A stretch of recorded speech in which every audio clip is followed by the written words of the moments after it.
sitting hurting your back? Do you spend prolonged periods of time sitting for your work or for your hobbies? Is sitting starting to cause tightness, stiffness, and pain in your back? My name is Dr. Tim Klesk with Forward Spine Center. Today we're going to discuss sitting and what happens in the back, as well as some simple things you can do throughout the day to keep your back feeling well with prolonged periods of sitting.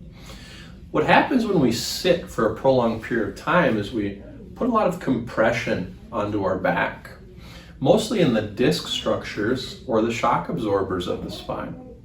Also, we create a lot of tension on the front side of our hips in our hip flexor muscle group. As well, we notice that we create a lot of restriction of blood flow right in that gluteal or buttock region.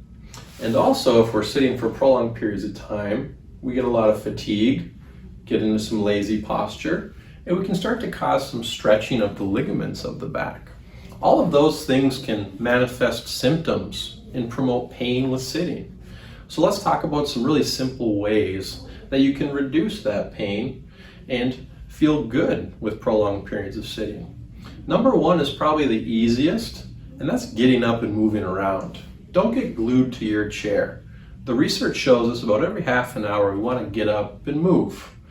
Now, a lot of people will set timers on their phones, maybe every half an hour goes off, get up and move.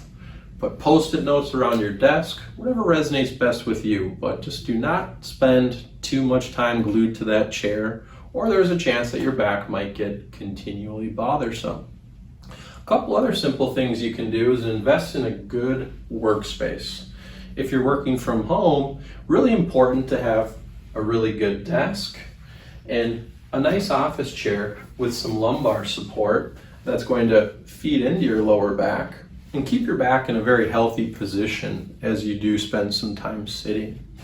If you don't have a nice office chair, something simple you can do is get a lumbar support roll and bring that around with you.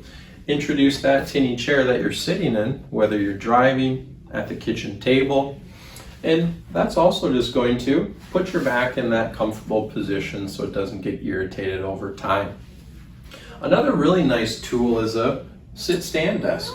So we have that option to sit or stand throughout the day. If we can break up that time sitting and stand, we're going to introduce compression and stress to other structures versus just being in that sitting position all day long. Once again, Dr. Tim Klesk with Forward Spine Center. If you have any questions about sitting or would like any help, please don't hesitate to reach out. Thanks.